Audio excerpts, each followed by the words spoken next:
Good afternoon, ladies, gentlemen, boys, and girls. It is a beautiful spring Saturday all over the world. I'm making that up. I don't know what it's like all over the rest of the world.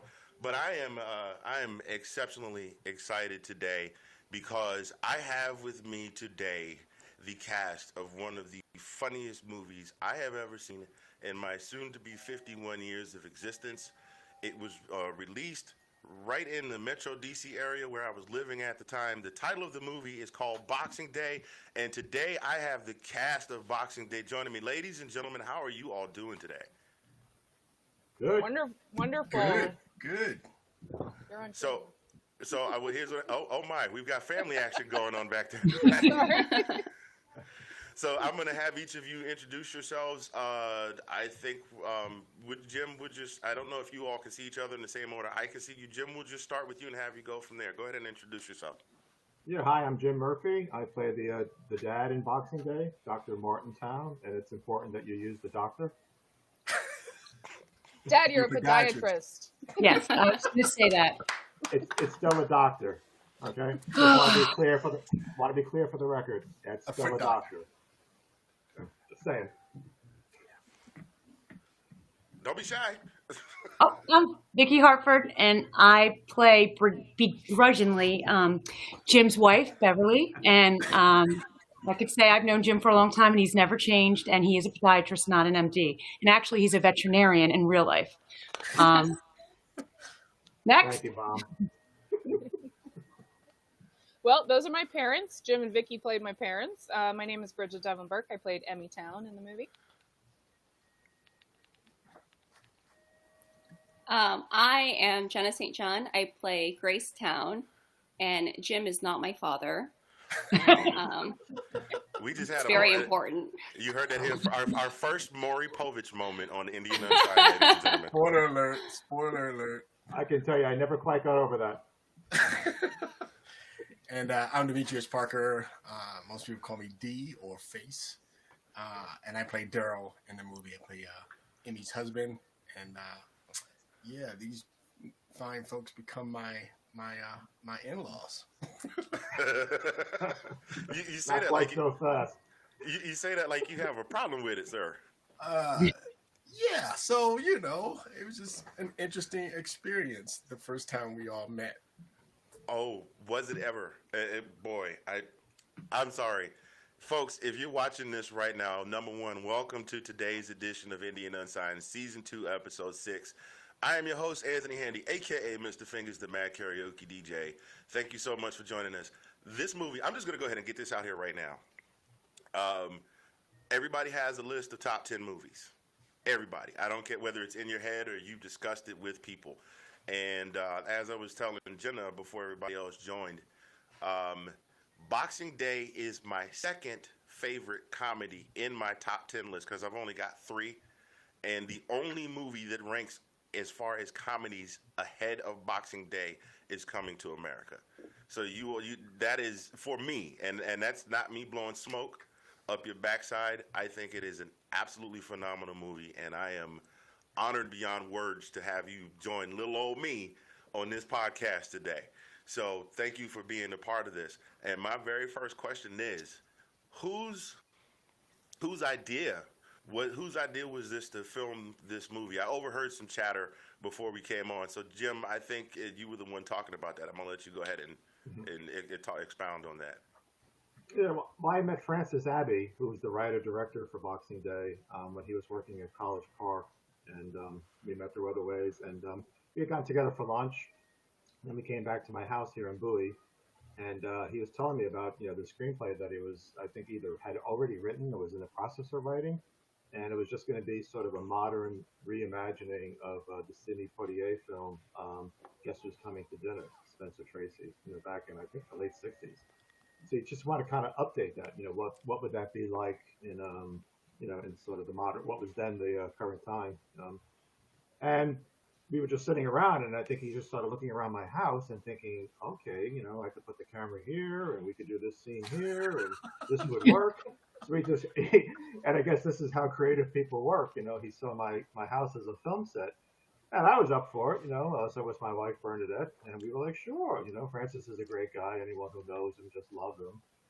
Kind of bummed that he wasn't able to be here with us today because it really is his baby, Boxing Day. And we said sure, and he put the cast together. I didn't know any of these crazy people at the time. Although no, I knew Vicki. Yes, I knew Vicki from. We did some community. Yeah, I'm sorry. Okay. So I knew You asked me to be in the movie, Jim. Exactly. So I don't know if you didn't know me, but that's where I was going with that. Right. I knew Vicki from community theater, and I had suggested Vicki to Francis. I said, hey, I know this woman who would be really, really great in the thing, and she's a great actress and funny and photogenic.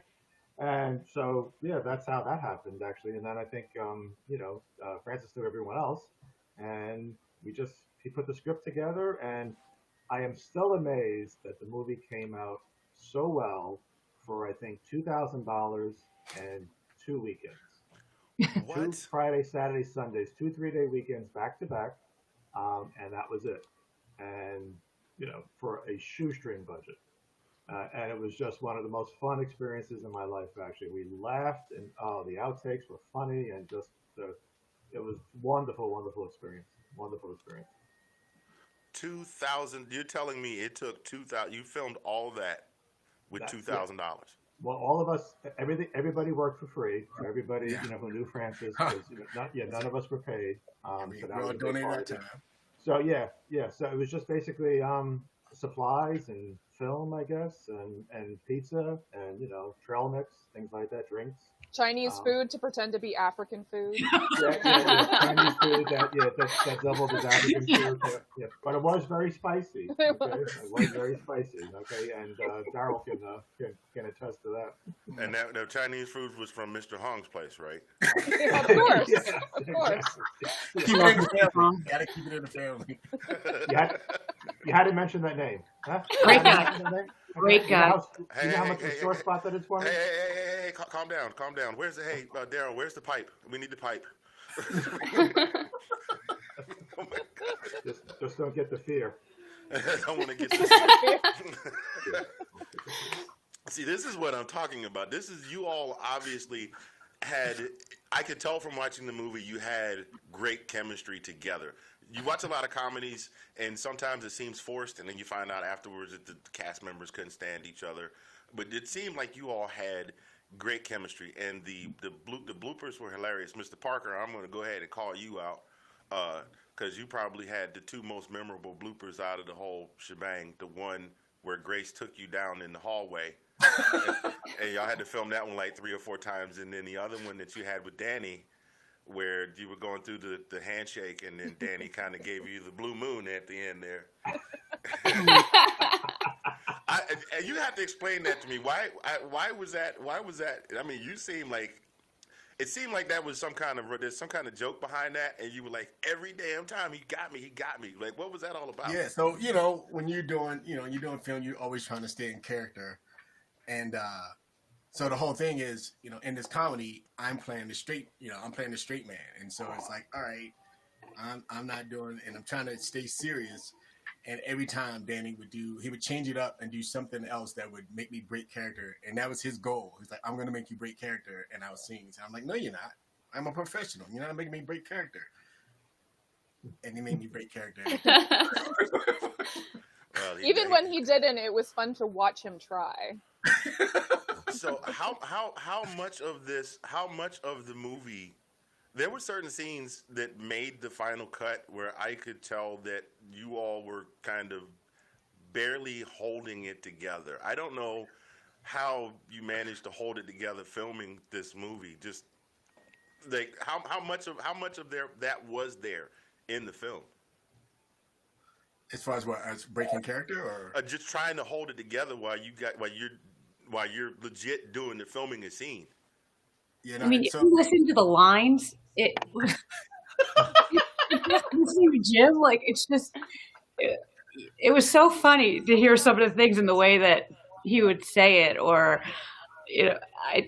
I almost had tears in my eyes every time just trying to keep it together. And luckily I had glasses on so you couldn't see that I was starting to water up from hearing Jim's delivery on something, or who was going to hit Demetrius next, It's like, It was hard because I feel like Emmy had like such a scowl the entire time and was kind of a bitch. Like, she's Can't like blame she's you. so frustrated at her family and so angry the whole time, and it's like so hard not to laugh at everybody else being so irreverent. I think the scenes with Danny were especially difficult. I mean, and I was able to be more of an observer kind of thing, but I mean, it was so hard, I think, to stay in character if you were acting against Danny, because between the silk kimono or the orange jumpsuit and the wild hair, the scruffy beard, just got out of prison, not real bright, the dinner scene, his crazy schemes. I mean, it was just, and he was so good and so funny in that. I wish he could have joined us today, but yeah, it was hard, I think, for the folks who had to go up, who had to act a scene with him and try to be the straight guy kind of thing. It was just, it was just hysterical. Especially because you never knew what was going to come out of his mouth. Like, really.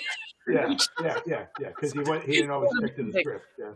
I was gonna ask that question. Did he wing a lot of his lines? He went Tim Conway on us some of the time. Oh, he did. Conway. That's a heck of a reference, because we are all old enough to remember the Carol Burnett show, and watching them all completely losing it on camera. I'm sorry, who? Okay. Nice All try, right, Vicky. Nice try, Vicky. All right then. But I think Francis encouraged that, actually. He said, like, read the script, that's the general direction where we're going, and the points I want you to make and the beats I want you to make. But don't be beholden to the script either, if you deviate a word or so. And as often is the case, I think, in a lot of movies, the actors contribute a lot themselves, and they bring other things to it. Hey, what about this? What about that? And Francis is such a great guy to work with. He was open to all that. So. And now the Dawson's Creek thing, Jenna, was that in the script, or did you just, or did they just say just go? I think in the script it was like in an action line. It was like Dawson's Creek rant. Yeah. And when I came in, I might remember this totally differently, but I recall Francis telling me, like, this is improv, like, improvise. I wrote a script, but like, that's a blueprint. And I come in for the table read, and it's like this is like my first feature film ever. And I was like, okay, so I'm going to have to try to improv and be witty and funny. And like, people had their lines memorized. And it's like, oh shit.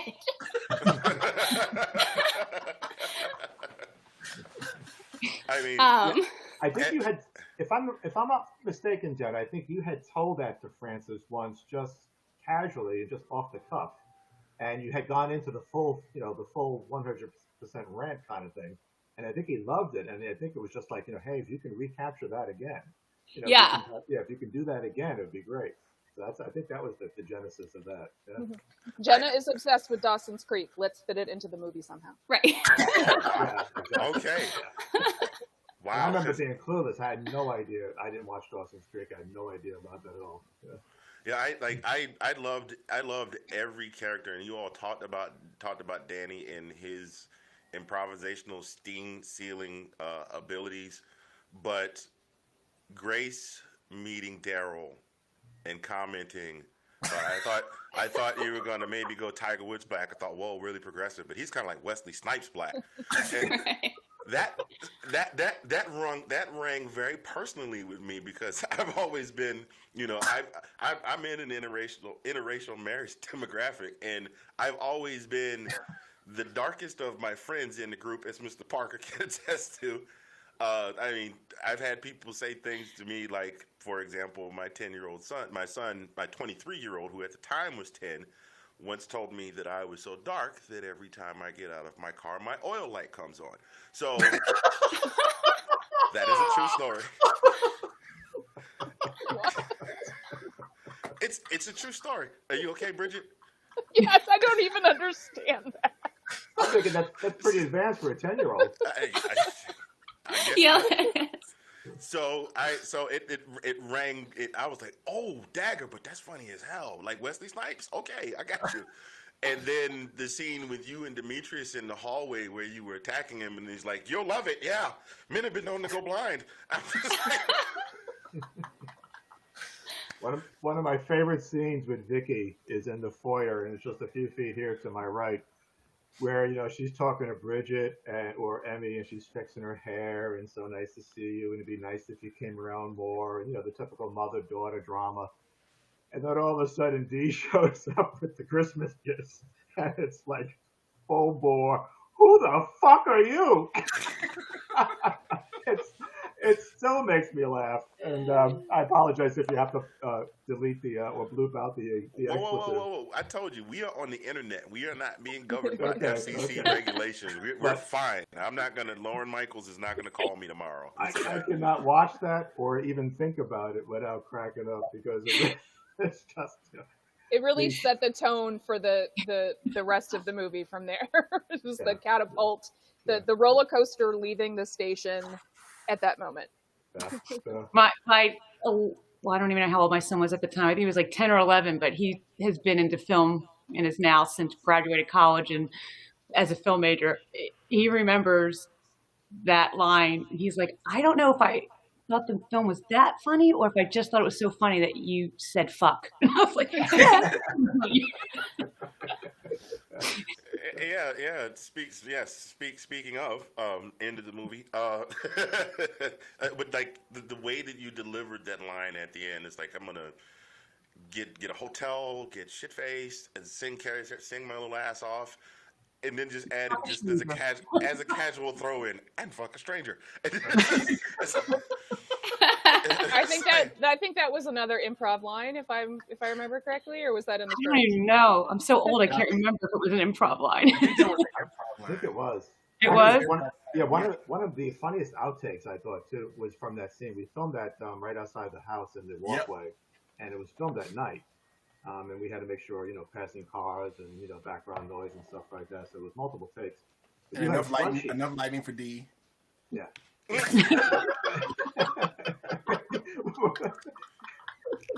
But Vicki had a scrunchie in her hair. I think you wore your hair a little bit differently back then. It was 10 years ago, but she had this scrunchie, and at some point, I think, taking the scrunchie out and kind of just doing this with your hair. Yeah. It was sort of symbolic of the new you, the new looser you, and all the things that you just enumerated that you were going to do. But on one of the takes, you couldn't get the scrunchie out. You were just my finger actually got I was like yeah. I just remember laughing my ass off. Well, can I say something about lighting? Yes. We talk about indie movies. Yes, the majority of the movie was shot over, I guess, 2 weekends, but Dee and I had done some sort of, not really B-roll shots, some B-roll stuff. We went to the National Christmas Tree, and then we shot the stuff in the cafe, if you remember that. And there wasn't a lot of direction to go on, so it was basically, kind of show up and shoot. So I just picked an outfit. Like, I didn't realize that what I was going to wear that day was what I was going to need to wear for the entire movie shoot. So I chose a black sweater and gray pants, and I'm kind of like a Casper among this cast. And then poor Dee, what did you wear? Like a white shirt or something? You had on a black sweater, didn't you? I had a black sweater. Well, it was just me then. It's just me that ruined everything. The lighting people were like, we can't light you. You're wearing this black shirt and you're paler than pale next to Dee. Like, why did you wear this? And I was like, I don't know. Nobody told me what to do. And I still feel bad about that to today. Our poor lighting people. In retrospect, that makes sense why you had light D in all of you. Like, they made sure you had light. It's like, oh man, he wore all black. Ooh. All right, we just gonna film. Everything's gonna be well lit. So we're gonna have you at the dining room table. We're gonna have you upstairs with the bedroom well lit. There's gotta be, it's. Yeah, no, it's honestly, I would say not only did Francis do a really good job with the directing and the writing, but the whole technical crew, just the lighting. Because I've been in multiple feature films, and that's usually one of the things. Is typically I'm one of the darkest people in the film, and them trying to like lighting for me, and the fact that Emmy and I together, and the challenge of her being so bright and me being so dark, and the fact that they were able to get that lighting to me was awesome. Oh man, even the camera was like, man, I quit. Y'all didn't tell me I gotta do this. I I'm not even getting paid for not even union scale. Look at the two of them. I can't figure which one I'm supposed to focus on. Okay, anyway, I'm sorry. I'm back. Hi. What? And the technical crew, they were all volunteer too. I mean, and Francis had different people come in at different times actually. Some for first weekend, and then some couldn't make the second weekend. But everybody who worked on it, even behind the camera, were all there, just to support Francis really, and to support the dream of making the movie. So, if I'm understanding this correctly, this was, aside from Jim, from you and Vicki, this was the first time you all worked together on a project? Yeah, Vicki and I had done some live theater together, community theater. But yeah, the first time I met Jenna, Bridget, Demetrius, and Danny. Jenna and I had worked before on a short film. Yeah, but I said me, Bridget, and Jenna actually. That's right, we did too. Yeah. Oh, We did did some. we? We did. I remember wow. Cannibal. Cannibal, Yeah. and then Demetrius and I did a 48-hour film festival, I think. Yeah, we did 40-hour film festival. Okay. Yeah, so. So actually, no, you're right, Jenna. You and I hadn't worked together yet. No. Right, No. right. No. Afterwards, we did a lot of work together, but before that, Right. So I have another question for Mr. Parker. You of all of you, I go the farthest back with Mr. Parker. I had to put you on spot again. Have you any of your cast your co-members cast? Wow, I cannot talk today. Have any of the rest of the cast had an opportunity to see you in any of the dinner theater that you used to do? Oh, I don't think so. No. Oh no, we Sadly, haven't. no. No. If you haven't got recorded, we'd love to though. Especially if there's dancing involved. Because Mr. Parker likes to party all the time. That's a different story. Anyway. I got a little glimpse of his cabaret show in the second movie that Francis made. Demetrius and I are in the second movie that Francis made. Oh, I'm about halfway through. We're that all one. in that movie. Yeah, we are all in that. Yeah. Vicky's not. Except Vicky. Except for Vicky. I You were gone. You Sorry, left. Mom. I think you were in Rome. Yeah, I think you Right. went to Rome. Yeah. She went to a different country. Yeah. I'm about halfway through that one, and I'm in stitches. Just the meeting of everyone together in the first scene, when Danny comes in and explains that there's only 17 men left in the country because of now it's the official greeting with men and women is a handshake. So that was hilarious. But Mr. Parker, you know the story that I'm alluding to. If you don't, let me refresh your memory. We have a friend in common. And you asked him to be part of the show. He works in law enforcement. Oh, And yes. I would love for you to share that story with everyone because I love telling it. Or do you want me to tell it? I'll let you tell it. Well, long and short is this is a murder. This is a murder mystery. We have a mutual friend that Mr. Parker was stationed with, if I'm not mistaken. Y'all were stationed together, and he asked him to be part of this dinner theater and play the part of a policeman. So because of course that should follow naturally because that's what he did for a living. And there was a scene where the cop was required to pull his weapon on Mr. Parker and say, "Stop right there," or something like that. A simple line. I think that was his only line, if I'm not mistaken. But he had to pull his gun. And he pulled the gun, and he said, and as he tells the story, he said, D looked at him and went, he kind of looked at him sideways, stayed in character. The scene ended, and they went to intermission or whatever, and he pulls into the side. He says, "Hey, man, come here. Did you pull your real fucking gun on me during the scene, bro?" So did that really happen, man? Yeah, no, that really happened. Yeah, no, we were. So it's the improv murder mystery. He's playing the detective, and because it's his first show, he's playing the assistant detective, and the bad guy. And I go to make a move, and he pulls his gun, and sure enough, I looked at it, and I'm like, "Hold up, that's a real weapon. That is not a prop." That's scary. The joys of live theater. I hope it wasn't loaded.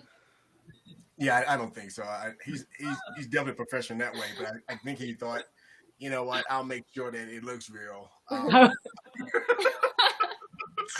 Just trying to add some realism to the scene. You know what I mean? That's Exactly. how he talks. That's how he talks. Those of you just joining us, ladies and gentlemen, those of you just joining us, if you have missed a good 20 minutes already. We are almost halfway into this interview with the cast of the independent movie Boxing Day. Absolutely phenomenal movie. If you have not seen it, we'll get into where to get it yet. If you haven't seen it, you need to check it out. If you're in the chat, let us know that you're here. We might take some questions from the audience that is watching, and we actually do have a few people watching today. So if you got some questions, shoot them in the chat. I'm monitoring the chat right over here on my trusty little, piece of crap phone. So send us some messages, or just at least say hello. Let us know that you're here. Give us a like, and definitely share it to your news feed, and let your folks know that we got the stars right here. So we're back. So what was probably, you mentioned that this is an independent film, but filming in your home. We did it over 2 weekends. What were some of the other challenges that you all faced, as far as, because it seemed like you wouldn't know from looking at the movie that you did it over 2 weekends. So what were some of the challenges that you faced? I'd probably say the first challenge was probably what Bridget brought up, was filming at the national Christmas tree, because we didn't have a license.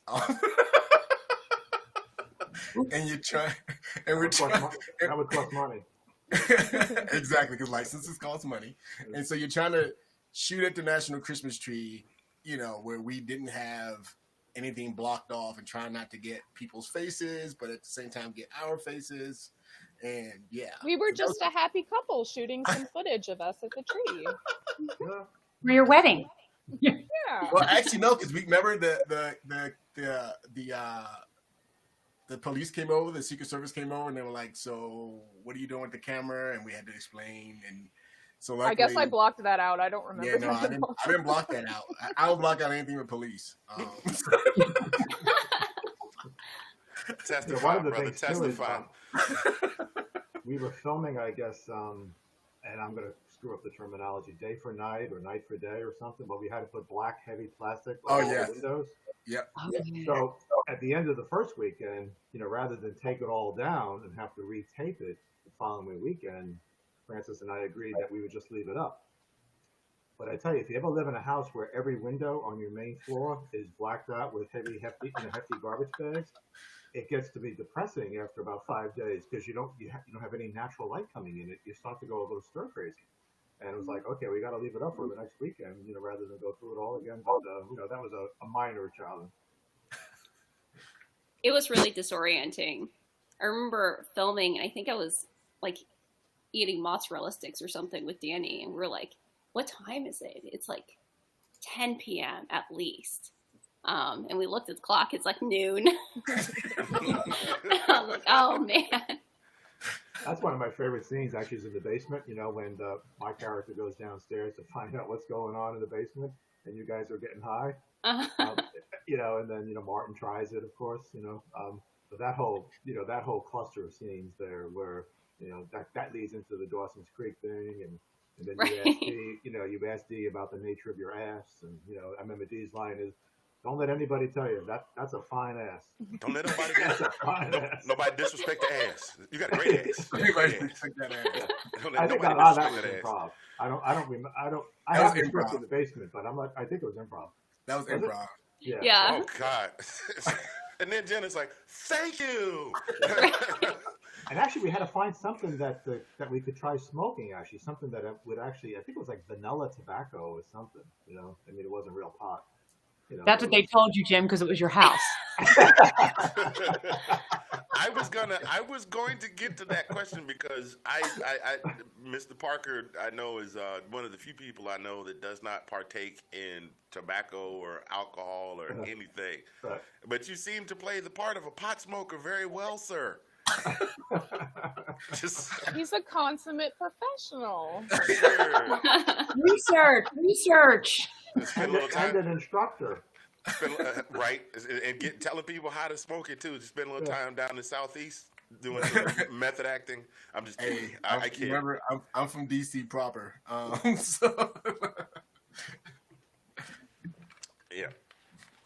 One of the things I find fascinating is, as Vicki mentioned, I'm a veterinarian, so I work with we've been open since the pandemic, since March. In fact, busier than ever, actually, doing curbside service. But all my coworkers, many of them probably in their 20s, and a lot of them, African American, do not know about the movie.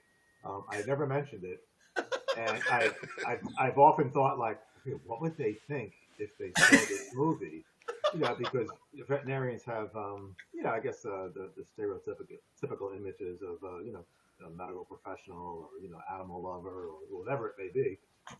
Certainly not the character in Boxing Day. But I wonder, even like 10 years out, how would younger people, whatever, folks in their early to mid 20s or even late 20s, how they would view the movie, because the country has changed a lot in 10 years.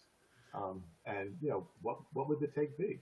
Humor has changed a lot, and what is like acceptable humor but would with it still be certain considered topics funny? and things like that. Yeah, would it be funny, or would it be irreverent, or would it be inappropriate? I don't know. And that has gone through my head, like, gosh, should I share this with my coworkers, or should I shield them from it? I tend to think that it would still translate to some degree, because a lot of the issues that I think of Boxing Day as being a little ahead of its time. There I go with that word again. I think of it as ahead of its time, because even though a lot of the social issues that we face now have existed to some degree, they've been brought to the forefront now with events, especially with events that have happened over the course of the last 2 or 3 years.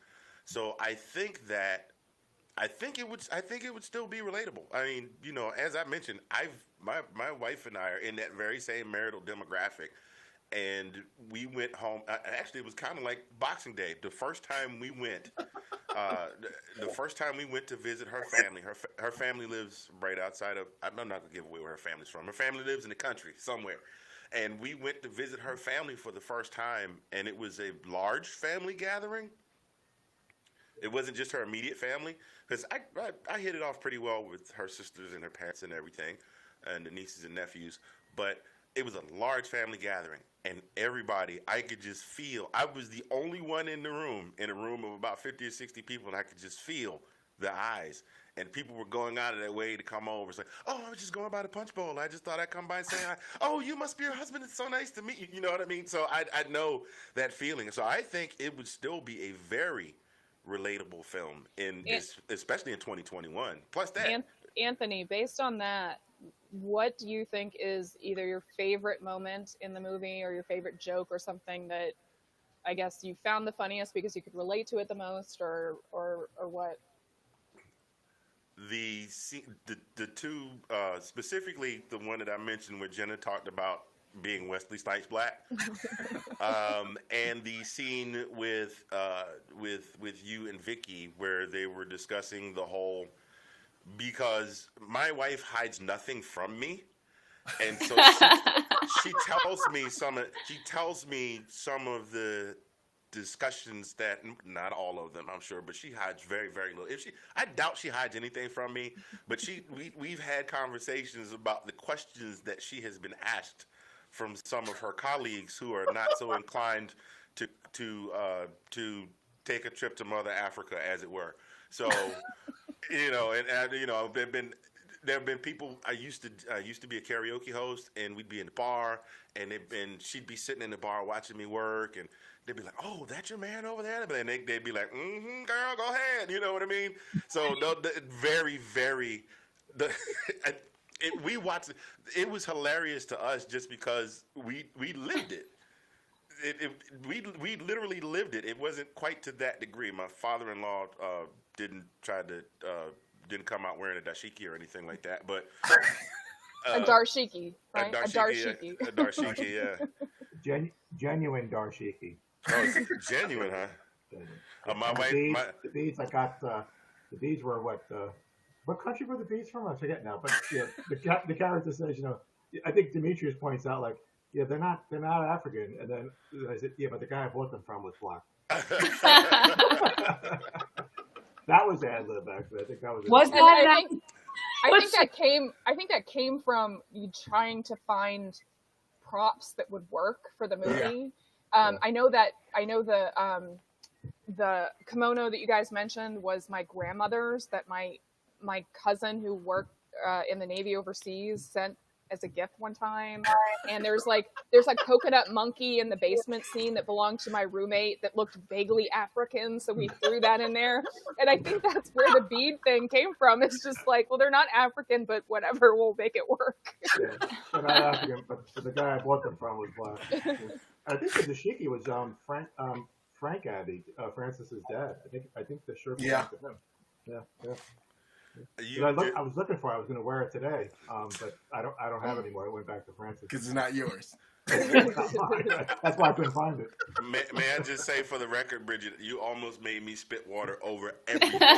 you coconut monkey. I don't know why that was so hilarious to me. But... Yeah, another one of my scenes with Jenna that I always liked when I watched the movie is, that kind of dark, mysterious point where she's down the hallway and she just seems to fade into the bedroom, She's doing the ring girl thing. Right. Yeah, the whole goth, the dark makeup and all that, and just glides right into the basement. It's creepy, but it sets a good tone. So since we're talking scenes, everybody here, I think it's a consensus you probably all have one favorite scene, but everybody give me your favorite moment from working the film. I'm sure there were multiple, but everybody's got to have a favorite. And just for the record, my wife is watching, and she made sure that she put in the comment section, "I do not hide anything, babe. Just letting you know." So. Okay, I'll go first.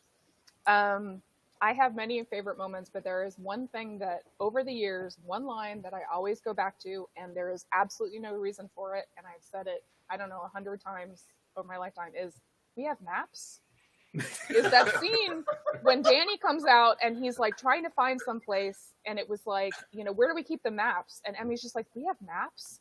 And for whatever reason, that line always makes me laugh. And I guess maybe it's because like that's such a normal thing for a family to have, and her family, like she just thinks her family is so not normal that like why we would have actual maps in the house.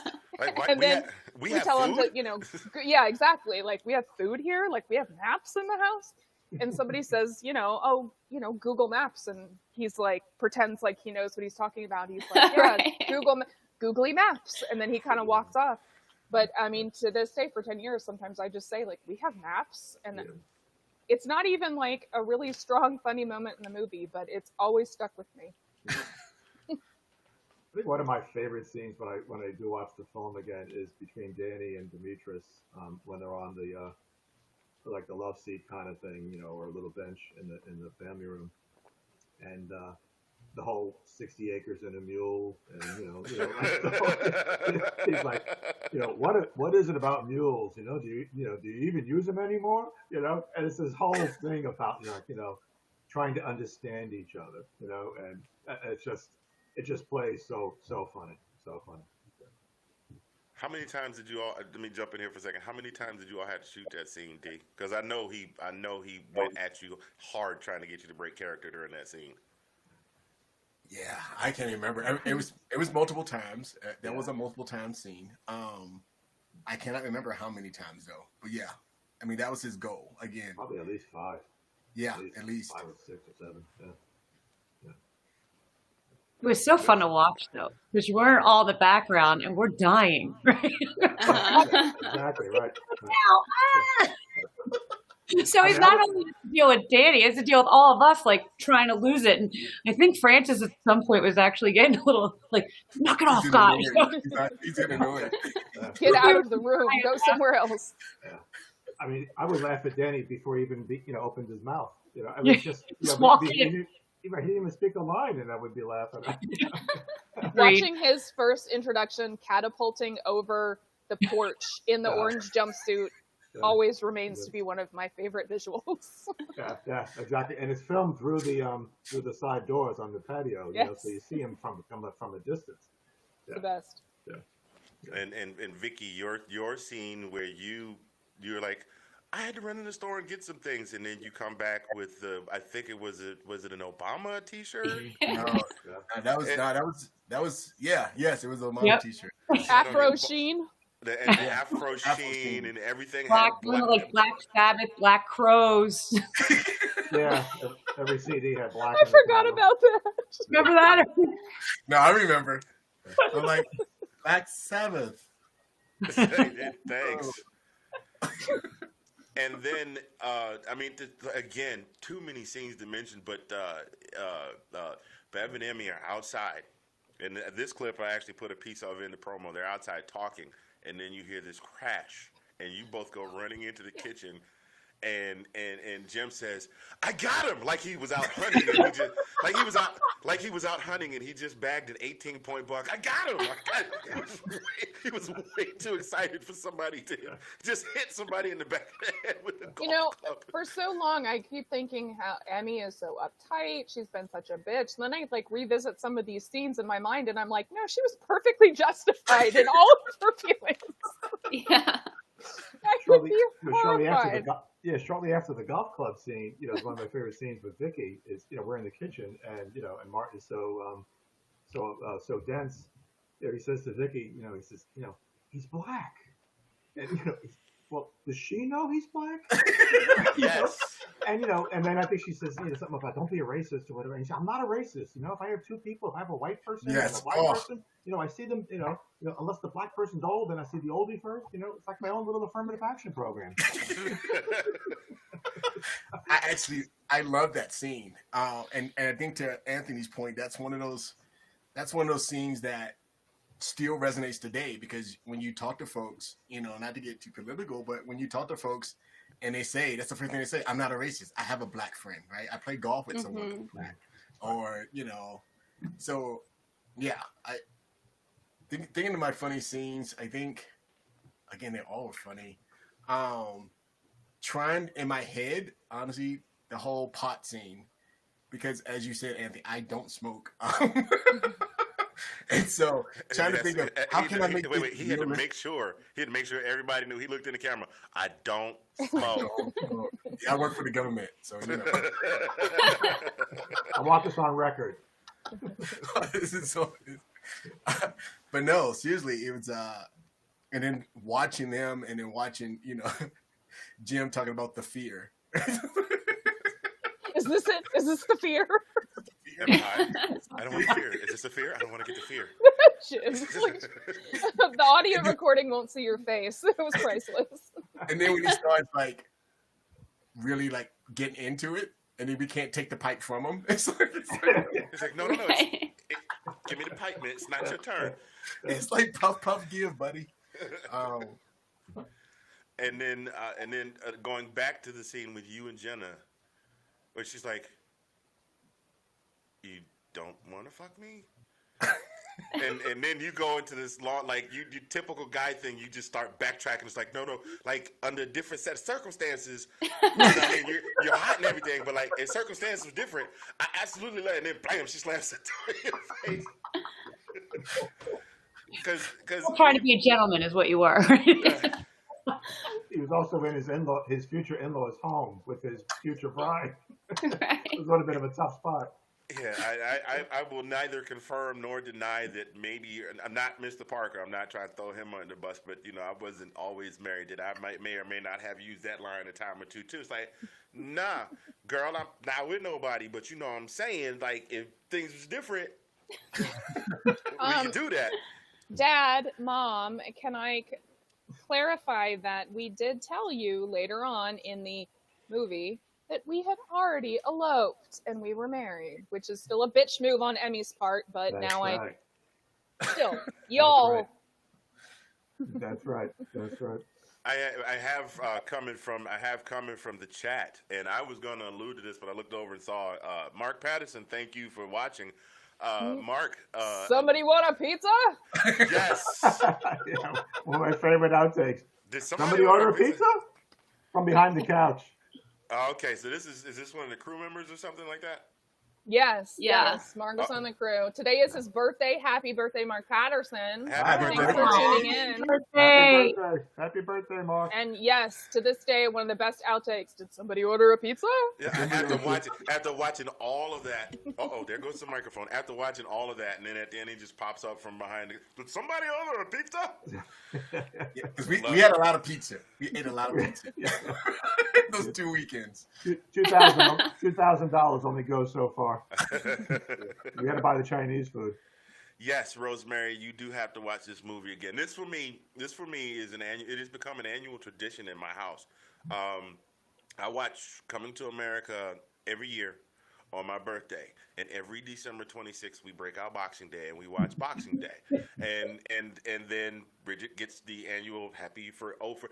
Was that part of the script, or did you just come up with that on your own? Like, I forgot what the conversation was you were having. I'm pretty sure it was when you were having with Bev, and you go, "Oh, yeah, it was," because you go, "Oh, for fuck's sake, mom." So that just became.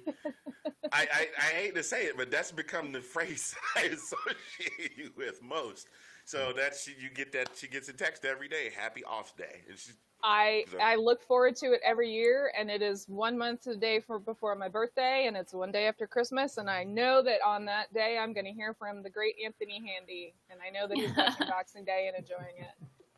absolutely. And A question I have for Vicki. Vicki, you play a character who's much older than you really were at the time in real life.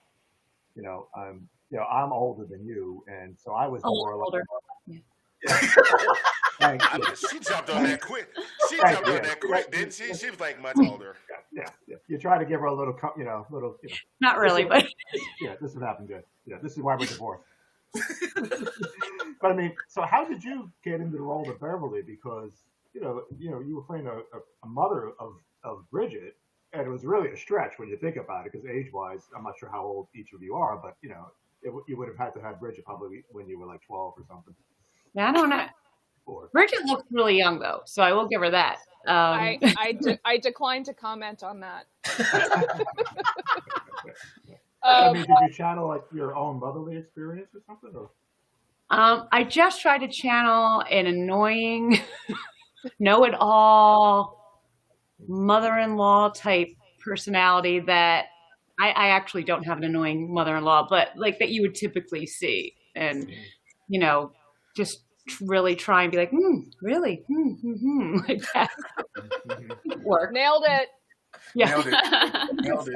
Stretch for me, Jim, is what it was. So, really Fun fact. I told my wife when we watched the movie together the first time, because D, I think I got my DVD from you. When we watched the movie together the first time, I was like, the way that her character is presented and made up, it was kind of Tina Fey doing Sarah Palin if she lived in the suburbs of the DMV. I think that's very accurate. Go back and watch it and tell me I'm lying. I was like, it's true. Well, that's what makes her the reveal at the end with what when she leaves and what she says and what she does and the whole the liberation of the character, so to speak. That's what makes it so rich at the end. yes. You play it so tight up front. Yes, those of you still watching or just joining, welcome to Season 2, Episode 6 of Indie and Unsigned. I am your host, Mr. Fingers, D-Mad Karaoke DJ, here with the cast of Boxing Day. We've been having a blast talking about this movie, the behind the scenes, how they came to do things, the improvisation. The other question that I wanted to ask you was, what have you? Now, I know, Mr. Parker, I know what you've been up to since then, and Bridget, I've been following you. I don't think I'm connected to any of the rest of you on social media. We're going to take care of that after this is over. What have you all been up to since Boxing Day? I know, Jim, you said you're a veterinarian, so. Yeah, not much acting wise, to be honest with you. We did 6 Non-Smokers right after Boxing Day, which was fun. And a couple of shows. I did just community theater, but then I got away from it actually. Just been working veterinarian. I wrote a book actually on the Beach Boys that got published in 2015.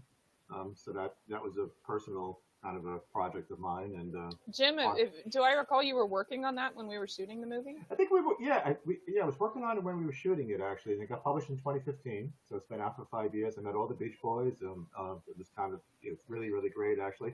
The book spurned the release of all the Beach Boys early recordings before they signed with Capitol Records and became famous. They had 9 songs over 3 recording sessions that were never totally released. But the book actually kind of brought that about, actually. So I got to write the liner notes for the CD. It was a 2 CD package. And they borrowed the title of the book. The book was called Becoming the Beach Boys. Actually, the title was come up with by Bernadette. Actually, she came up with the title, which was kind of cool. So anyway, the book, and then working as a veterinarian full time, and I'm writing on another book now. Actually, it's more of a novel, and it's just about it's what I refer to as my dog story, based on the kernel of truth, based on a true story of a client of mine actually years ago, and this black and white border collie that he found on the side of the road coming home from a red-eye flight from Los Angeles, and how the dog changed his life.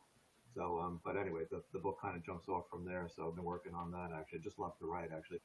And I would say one thing, and then we'll shut up because I have a tendency to talk too much. Is I hope Francis, we've been talking about this for a while, and I think you have all probably talked about this with Francis at one point or another. And I know he's real busy now because his career and stuff like that. But he really should look at a sequel. He should look at the characters 10 years out, and what has happened to them. And if the schedules work, and I know, we're spread out geographically now, but it would be really, really fun to work on a sequel, to do it again, just to kind of bring everybody back, maybe get some of the same crew, and just work on a sequel. I think I'll come back to DC for 2 weekends.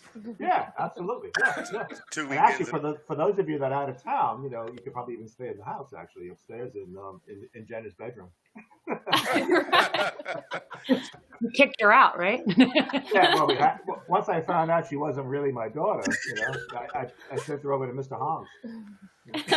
So, but that could be a cool thing to do, So, of course, if we got to get the illustrious Mr. Abbey on board.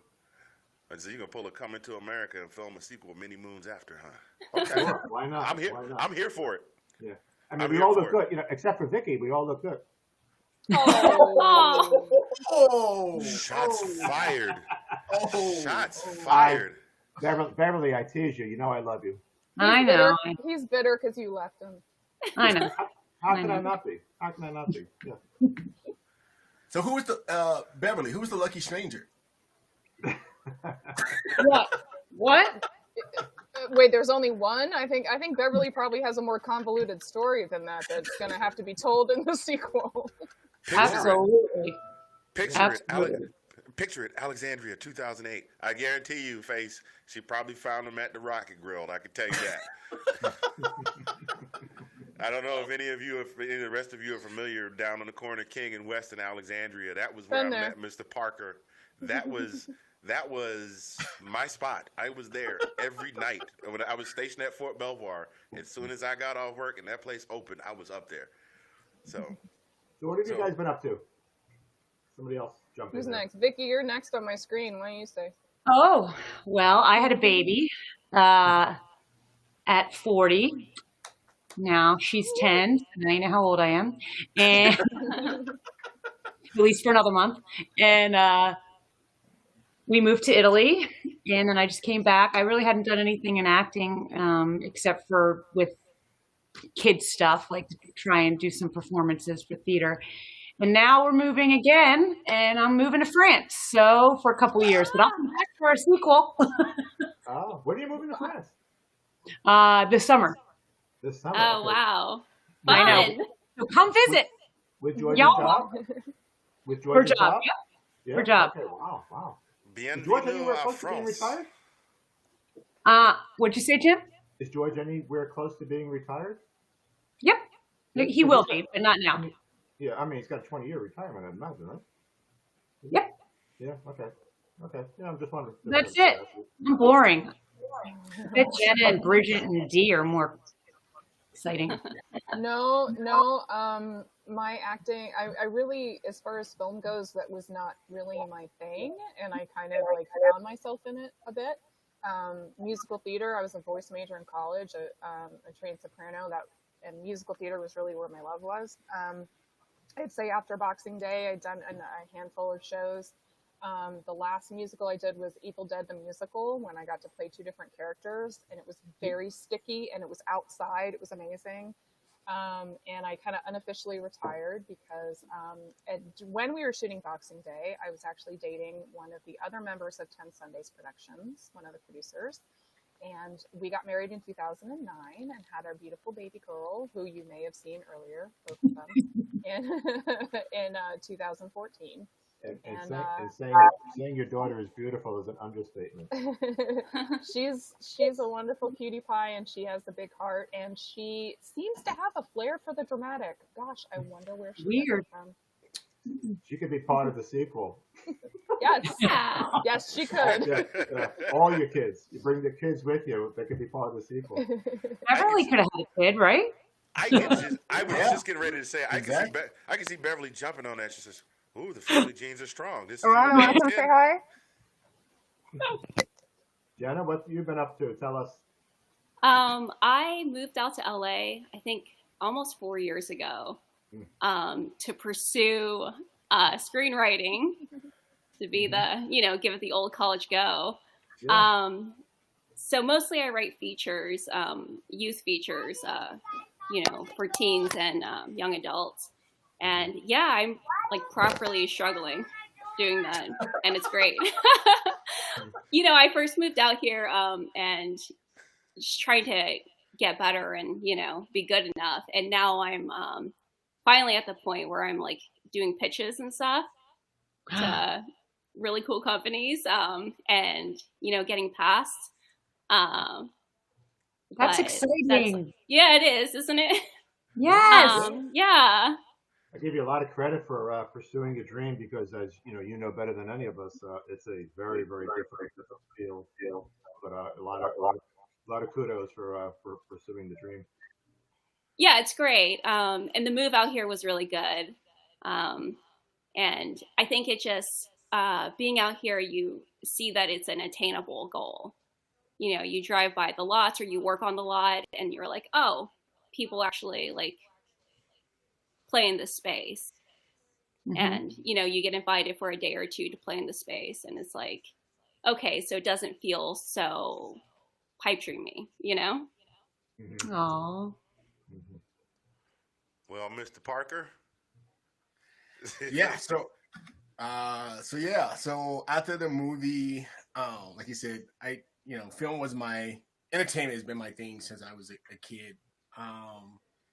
And so I did several more films after that. Pretty much up until, actually in 2008, I was actually looking to do what Jenna did, is move out to LA. I had told one of my female best friend, I told her that I think film and acting was going to be my wife, and whoever I met, female-wise, dating-wise, was going to end up being my mistress. And that's where I was. And she was like, no, don't do that. You're a nice guy. Give relationships another chance. And then probably a couple months after that, I actually met my now wife. And so I actually kind of did the opposite, where I did a couple more films while we were together. And then we decided to move, and we moved to Colorado. And I did think I'd probably do some film out here. Honestly, the film market is not the same here as it was on the East Coast or in Cali. And so, so I haven't done a film since 2010, 2011. I think was my last film. But I got to stay creative. So now I have a band. So Reverb and Reverse, I'm still doing something creative. And unfortunately, with the whole COVID thing, we haven't been able to do anything. But our last music project was called Resonate, and we released that last year. And if you haven't, if my baby, my baby, my baby.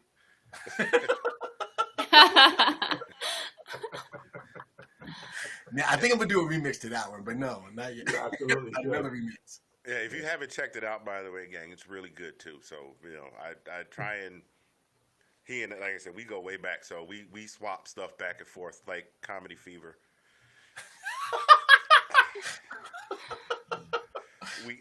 What was that for? So it was actually for. So I wrote. So Anthony is alluding to a song that I had him help me put together for a sitcom that I was on, a TV comedy sitcom called Comedy Fever, and they actually asked me to write the theme song for the show. And so I went to Anthony. I was like, hey, I need you to help me write this. Like, I had the idea and help me record it. And so, yeah, it was cheesy, like a theme. That is an understatement. It'll keep you laughing.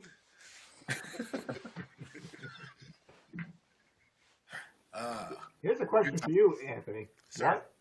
Why do you like the film so much? I think I like that. Good question, Jim. I think it is. Well, number one, like I said, it spoke to me on a personal level.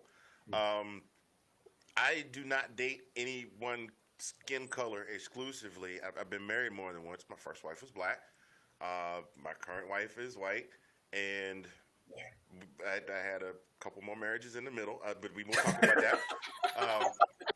We won't talk about that. So I don't date any particular skin color exclusively, but my wife and I, specifically at the time that we were dating, now our group of friends was phenomenal, but I am a black man who grew up in the South, and I mean the South. We pronounce the South SOUPH, South. That's how far south we are.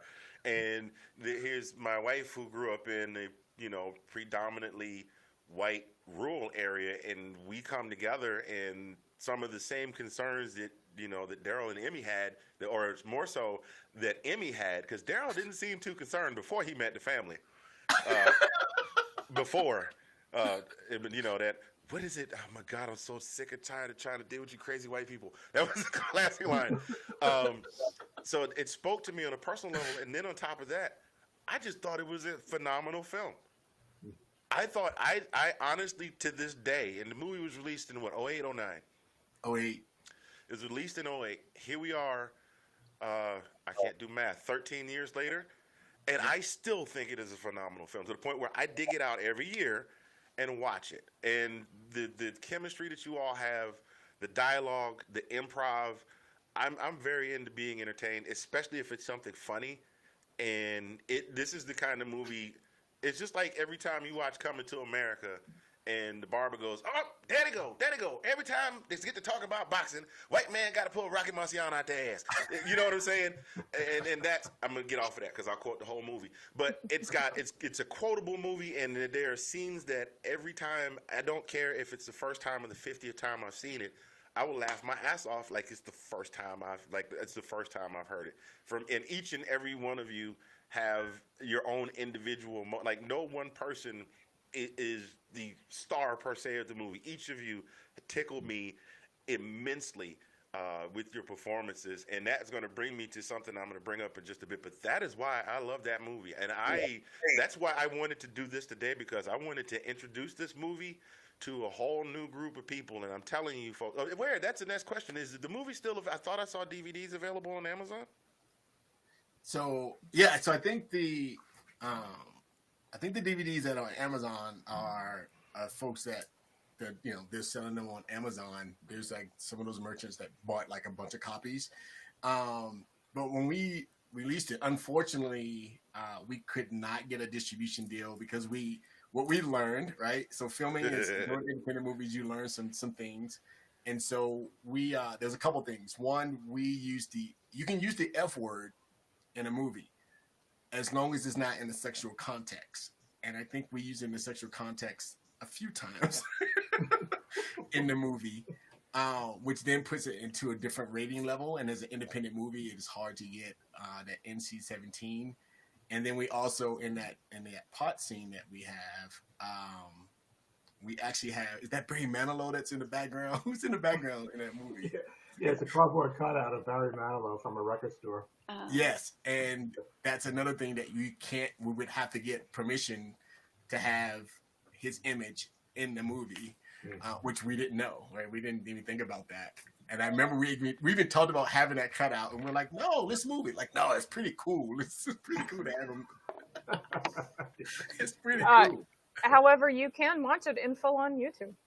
Yes. Yeah, well, yes, and BoxingDay.com, right? Yep, and BoxingDay.com. So that's what we did. We decided, you know what? That's fine. We did the movie because we felt really good about the project, which is why we all donated our time and our energy and our talent to it. We really believed in the project, and we wanted folks to see it, so we put it out for free. Like, so people can go see it. So you heard it here, ladies and gentlemen. It is on BoxingDay.com, and it's on. I'm just gonna send everybody to BoxingDay.com to get some clicks on the website. Go visit BoxingDay.com and watch this movie. You can watch it for absolutely free. I think it runs a little under an hour and a half. Is that right? About 90 minutes or something? About 90 minutes. We lost somebody. Oh, we lost Jenna. We lost Jenna. Okay, hopefully she'll come back. I told her, she can come back in. At any rate, you can check it out for absolutely free. It is a hilarious movie. It's an absolutely hilarious movie. I have a couple more questions I want to ask you. I know I said I was going to try and not keep you for longer than she said she had to go, or the connection went sour or something. But at any rate, I wanted to ask about the Boxing Day song. Who wrote that? Oh my gosh. Wow, I hadn't thought about that in forever. Okay, so at the time, I had a lot of connections to like indie music artists, and I think at the time I thought it would be really cool if like we could like pool together a soundtrack for the movie of like independent music artists' music, and like it could be sort of like a cross promotion kind of thing. And honestly, off the top of my head, and I feel really bad for not remembering this, the person that actually did that song, and I can't remember how I actually was in contact with him, but I think he did a lot of like children's music and things like that versus a lot of the indie singer-songwriter stuff that I was more connected to. And he liked the idea of it, and he wrote that song as an original song for the movie. And coming from a background of a little bit more of like a children's song kind of background, it has a certain sound to it. And it wasn't necessarily what I was thinking of for like the entire picture of this kind of soundtrack thing, but I guess it worked and we used it, and it was perfect. I remember when you and Francis brought it in, and you're like, "Hey guys, we got this song that this guy sent us," and like you played it, and you're like, "What do you think?" And we were like, "It's awesome." and then Jim playing and singing it. Exactly. Oh my gosh, priceless, right? Is that the best? Terrible. The look, It was so awesome. and the look on everyone's faces while he's playing and singing. It was real. Real. Oh my Talk God! about improv. We're all like, oh no. yeah. Are we getting a live rendition? Yes. It's Boxing Day. It's Boxing Day. Anyway, That's all he remembers. Oh God! It just added, I think, a new dimension to the movie too. It came out of the blue. Martin, uses music to heal. The healing power of music, and it was just another element that Francis came up with, or the team came up with. That's when Danny made out with the coconut head, right?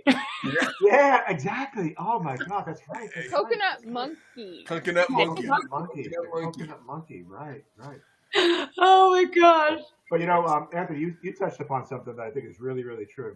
It bears repeating. It's such a great ensemble film. There's no one person that has more. Francis did such a masterful job with the script.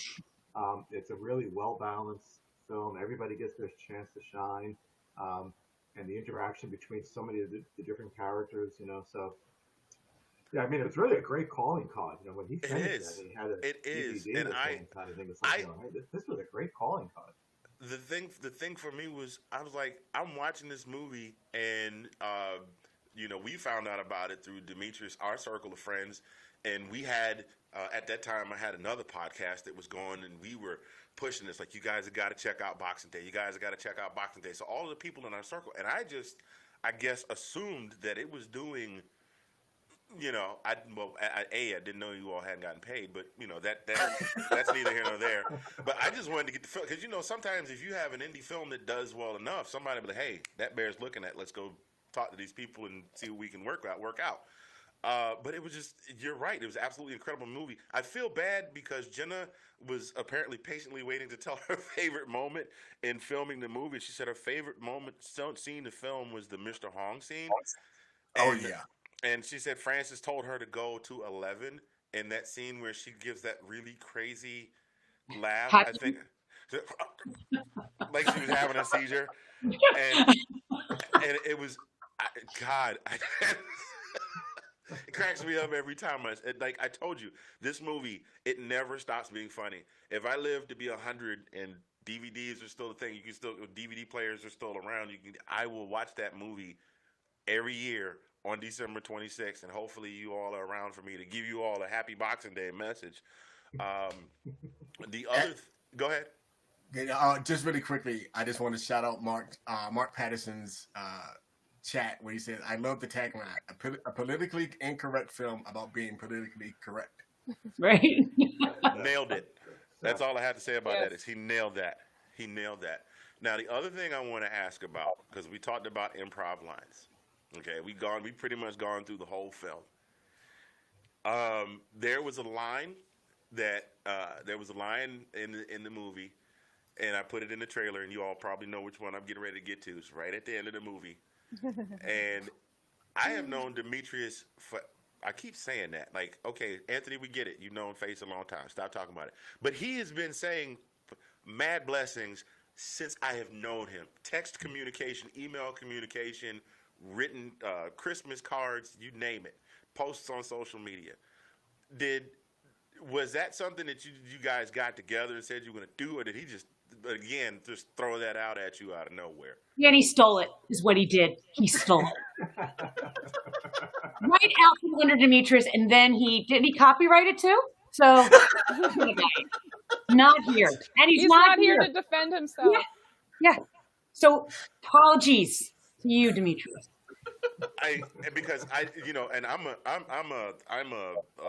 won't say I'm a film buff, but I'm the guy that when I get a DVD, I will look and see what all the extra features are.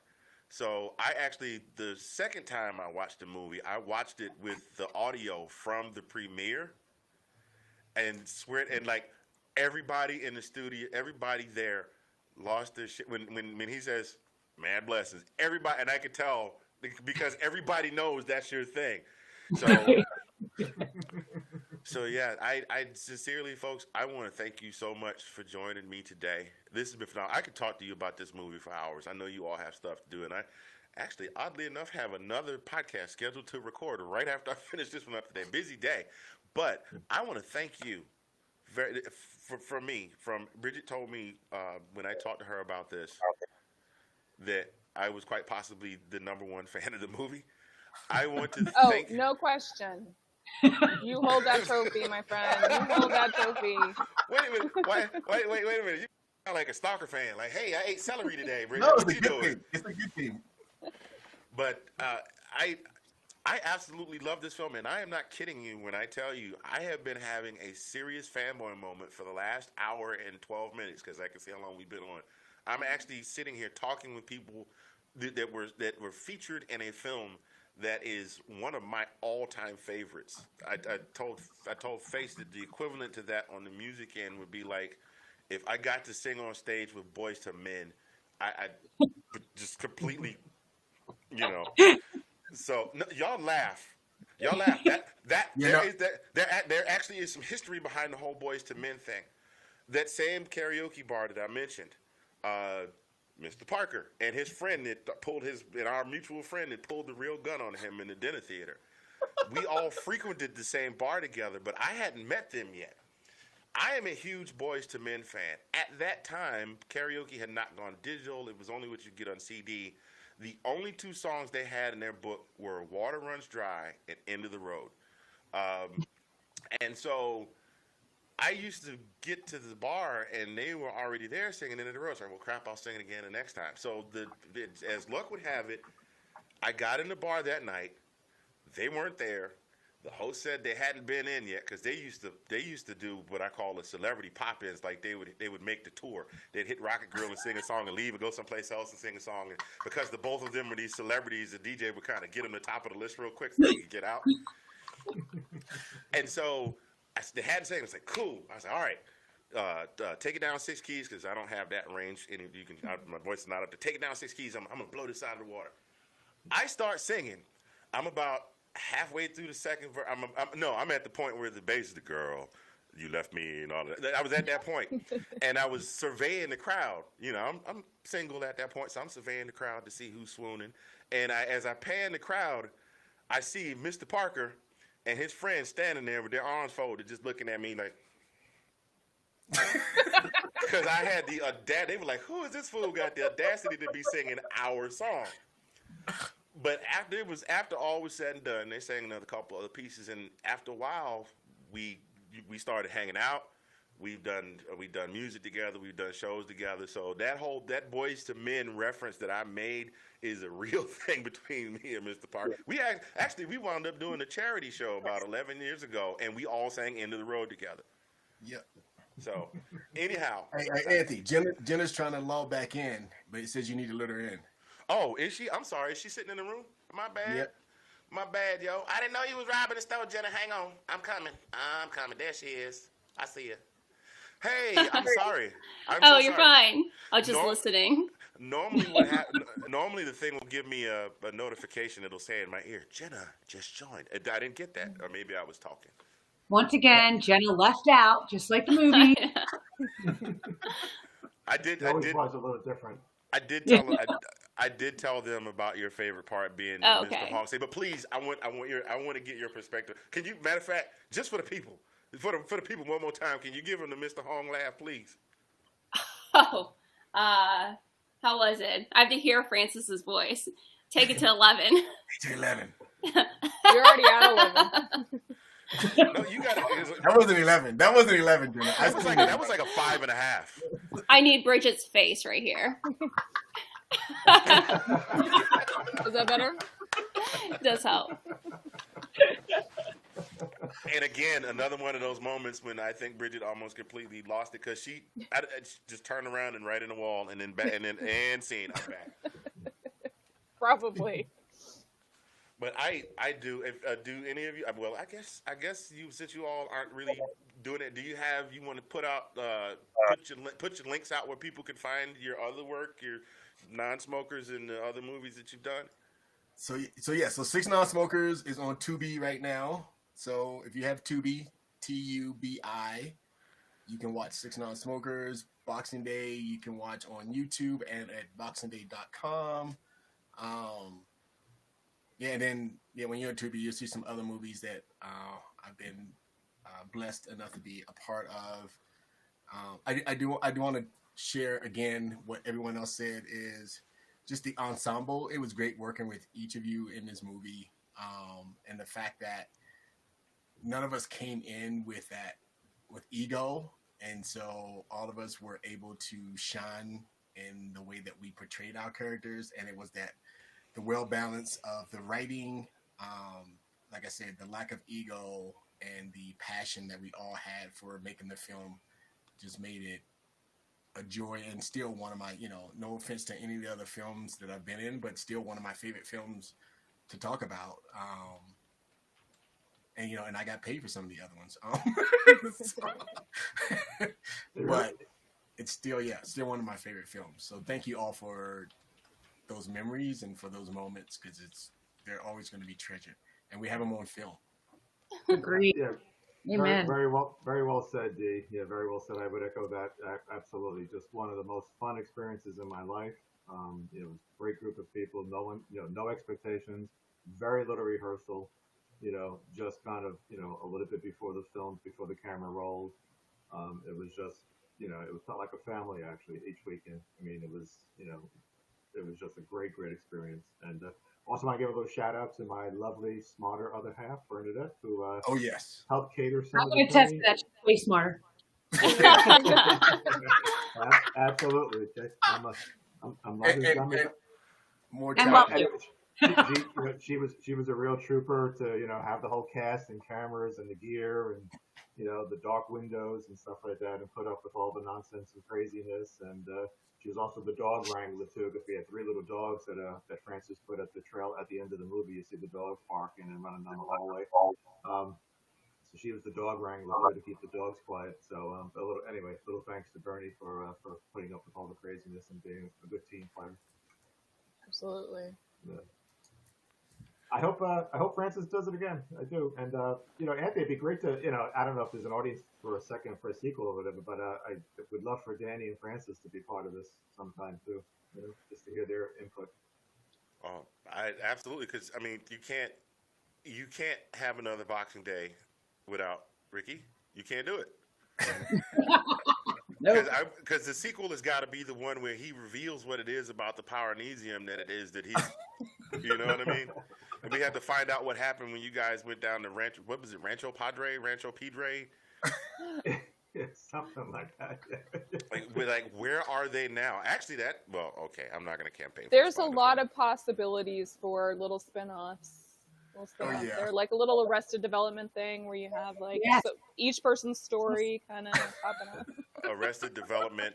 What's the other, like a Modern Family type deal where everybody gets their little 2 seconds on the couch to talk about So I want to thank you all so much. Ladies and gentlemen, boys and girls, thank you for joining us today for this very, very, very special edition of Indie and Unsigned today. I had cast the box. Thank you guys so much. I thought I said I was going to talk to you about something after we went off, but if you've got to go, I completely understand. But thank you so much for joining us. Folks, I hope you enjoyed this. You can see the replay for the next couple of days on the Indie and Unsigned page on Facebook.com. You can also see the full replay on YouTube.com. We're going to pull it down and put some recaps up. I'm going to leave this whole thing up, because there's too much of this to chop up. There's too many good stories. So you can see this show in entirety on the Facebook page, Indie and Unsigned, and on YouTube.com. That's what I was going to tell you. I will get with you all if you give me 2 minutes after we go off air. So thank you so much for joining us, ladies and gentlemen. This has been a wonderful edition of Indie and I can't say my own show title. Did somebody order a pizza? Thank you for joining us on today's edition of Indie and Unsigned. I am Mr. Fingers, the man karaoke DJ, signing off, and I'll get at you later. Holla.